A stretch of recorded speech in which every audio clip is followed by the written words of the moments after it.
The Houston Texans have higher aspirations than just winning the AFC South in 2025, but it's a goal on their road to the ultimate goal. So, how likely is it for the first time in franchise history, the Texans three-peat as AFC South champions? Yeah, three-peat. Yes, I did bleep it because I don't want Pat Riley to sue me. I'll tell you all about it, presented by my friends at The Perfect Jean, the best jeans I've ever worn, most comfortable, breathable, stretchy jeans ever. Check them out in the link in the description down below. Browse the wonderful selection of colors and styles.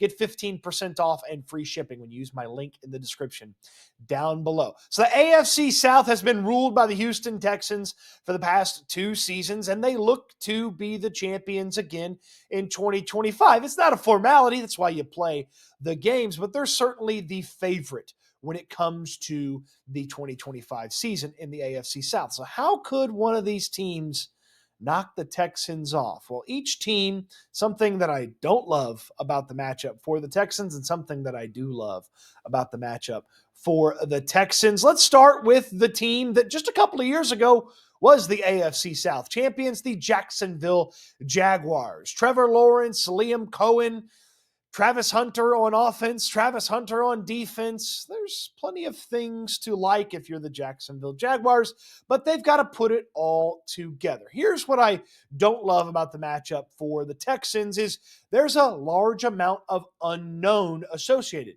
with the Jaguars. I don't know exactly what Liam Cohen's going to be able to do with Trevor Lawrence. I don't know what Travis Hunter is going to be. I'm not sure who their running back is, and I don't know if they can block, but if all those things turn out good for the Jaguars right away, they're going to be a tough team. Look, they still have a lot of the bones from the team that was the AFC South champions a couple of seasons ago. They still have a lot of those things, and I like Liam Cohen, their head coach. I like him.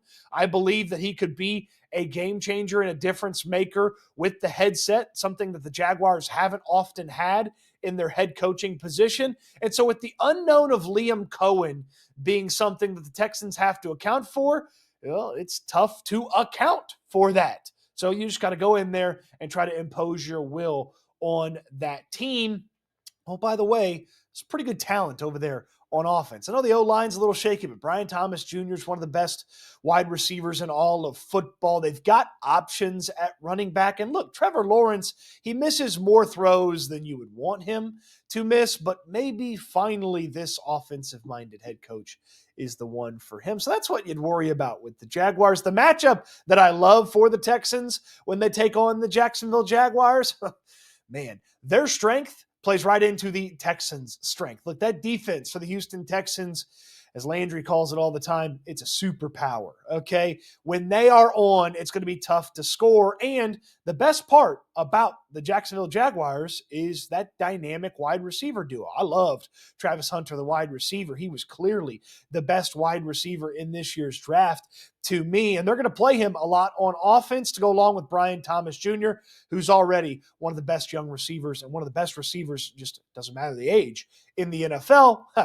Congratulations, guys. You get to go against Derek Stingley, who's one of the best cornerbacks in all of football, one of the best defensive players in all of football, and Kamari Lassiter, the best young cornerback in football by most people's standards last year. So as strong as that wide receiver duo is for the Jacksonville Jaguars, it plays right into the strength of the Houston Texans defense. Oh, by the way, they're a little leaky on the offensive line there in Jacksonville. That doesn't bode well for Will Anderson and Danielle Hunter bearing down on Trevor Lawrence. Doesn't bode well for the Jaguars, that is. Bodes pretty well for the Houston Texans. So that's the Jaguars. What I don't like about that matchup when you face them twice, and what I do like about that matchup when the Texans face them twice. Let's jump to the Indianapolis Colts, a team that had been nipping at the Texans' heels the past couple of seasons. They also changed their coach, drafted a quarterback the same year the Texans drafted a quarterback, and it hasn't worked out for them. And now it looks like Daniel Jones is going to be their quarterback. Well, let's start with that. I'm not worried about the Indianapolis Colts because Daniel Jones is their quarterback. Now, look, I've been pretty flippant when I've discussed this. It's just that Daniel Jones has had like 8 good games of football in his career. I know he had one really good season with Brian Daboll back in New York, but it's been pretty much nothing since then. And I just don't believe that Daniel Jones is the type of guy that you need to be worried about on a schedule. You're not going through and looking at all the quarterbacks that you're going to play and think of the quarterbacks the Texans have to play this year, Matthew Stafford and Lamar Jackson and Patrick Mahomes and Josh Allen. You're not exactly worrying about Daniel Jones, are you? I'm not. You shouldn't either, and the Texans shouldn't worry. You go in there, you take care of your business, and it should be a pretty formulaic matchup when you face the Indianapolis Colts both those times. Daniel Jones is not going to be the type of guy that comes in there and beats you. I would hope gone are the days of a random bad quarterback looking good against the Texans defense. Remember Desmond Ridder a couple of years ago? Don't believe that's going to happen these days with that Texans defense. Feels like they're really going to put the heat on bad quarterbacks, and that's exactly what Daniel Jones has been for the majority of his career. I like Shane Steichen. I like their coach. I like some of the elements of their offense, including Jonathan Taylor, but if all you know is Jonathan Taylor's getting the rock and you don't have to worry about the passing, you don't worry as much about the Indianapolis Colts. What I don't like in the matchup against the Colts, right after I tell you what I do like about my friends at the Perfect Jean, they are the most comfortable, lightweight, stretchy, breathable jeans that I've ever worn in my life. It's not easy to find jeans that you love. I love these jeans. They're perfect for me. Of course, the name, the Perfect Jean, would indicate that. I've got a light blue pair. I got a black pair. I'm getting me another light blue pair. I like them so much. Again, stretchy, breathable. I'm not ripping the seat out when I go to get in my truck like I have for so many other jeans in the past. And you can even wear them when it's a gazillion degrees outside. Look, you're still going to sweat. I'm not going to lie to you and tell you you won't be hot, but you won't be as hot because they're breathable and stretchy and lightweight. Check out the link in the description down below. Get yourself 15% off. There's free exchanges.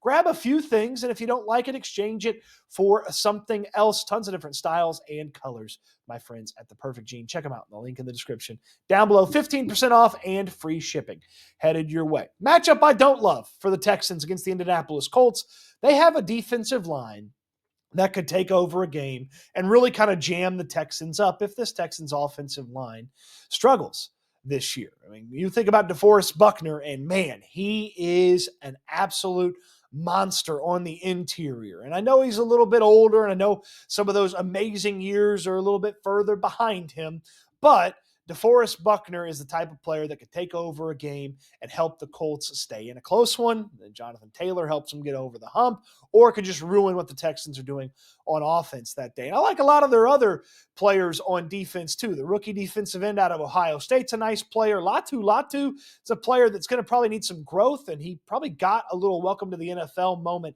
last year, but he was thought to be one of the better pure pass rushers in last year's draft. So if he takes a little bit of a jump, that's a pass rusher off the edge. I've liked Quiddy Pay more than most on that defensive line. That's really the only part of the Colts defense that I worry about. But in a matchup against the Colts twice a year, if their defensive line just dominated the Texans' offensive line, it might be a long day at the office for the Texans. That Colts defensive line, something to a little, worry about. Okay, I don't love worrying. It's not a word I like to say, but maybe this offensive line for the Texans will be squared away by the time the Colts show up on the schedule. And by the time the Titans show up on the schedule, you're probably licking your chops. It's not a good team right now. It's not a good organization right now. They've got a rookie quarterback. They got a lame duck head coach. Man, this thing is not going in the right direction just yet for Tennessee. It could be in a couple of years. Cam Ward's going to have to be exactly what they think he can be. They probably need a different head coach. And I'm actually going to tell you, there is something to worry about when you face the Tennessee Titans. It's overlooking them, because it felt kind of like the Texans overlooked them at home last year, and that was the one blemish in their division matchups. They went 5-1 in the division. It's really hard to go 6-0. Only the Detroit Lions did it last year. Texans went 5-1 because of that one blemish at home, and it kind of felt like the Texans. It was late in the year. The Texans have been dealing with some injuries, the offensive line shuffle, all those different things, and just felt like the Titans snuck up on them and punched them in the mouth, and they didn't really ever recover from that matchup. A couple of different players played pretty poorly in that game. It just wasn't a typical game, and it kind of felt like you overlooked them. Well, don't overlook the Tennessee Titans, and you won't have to worry about the Tennessee Titans biting you? Look, there's an unknown factor with Cam Ward, but rookies, it's a little bit easier to deal with their unknown than some of the other things that you'll face from an unknown standpoint over the course of your schedule. So the Texans should only be worried about the Titans if the Texans allow themselves to get worried about the Titans, which is being in the middle of a game where you've overlooked Tennessee on the schedule, looking to something else down the road or next week or something like that. It could happen. It's not likely, but it could happen. That's the only thing I'd say that you worry about with the Titans. What do the Texans match up well with against the Titans? Everywhere. I mean, that defense, look, there's a couple of nice defensive tackles, nothing else to really write home about on that Tennessee Titans defense. And Cam Ward, he's a rookie. There's going to be growing pains. And I got to imagine D'Amico Ryans is going to be the source of a lot of Cam Ward's growing pains in 2025 when they match up against the Tennessee Titans. So where do the Texans match up well against that team? Everywhere.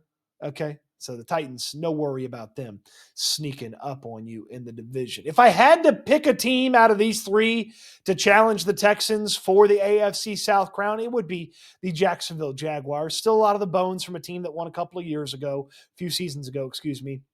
And then I like their head coach and their quarterback. Look, Trevor Lawrence has been disappointing, but when he is good, he's good enough to win football games. He showed that a little bit in his career. So that'd be the team that I would think maybe could sneak up on the Texans in the AFC South. But if the Texans are going 5-1, 6-0 in the division, heck, even if they go 4-2, you look at the rest of their schedule, what they're supposed to do, the AFC South crown should remain in Houston Texans, and they will be 3-time AFC South champions in a row for the first time in franchise history. What say you? Did I overlook something about these opposing teams, or do you kind of feel the same way I do about the AFC South? Let me know in the comment section down below on your way down there. Thumbs up on the video. Subscribe to the channel if you haven't already. Check out SNL, myself and Landry Locker from the Locker Room.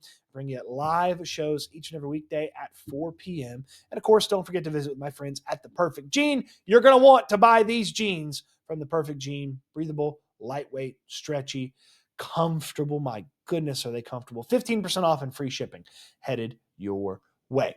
Appreciate you watching the video. I hope you enjoyed it, and I can't wait until we talk Texans again soon.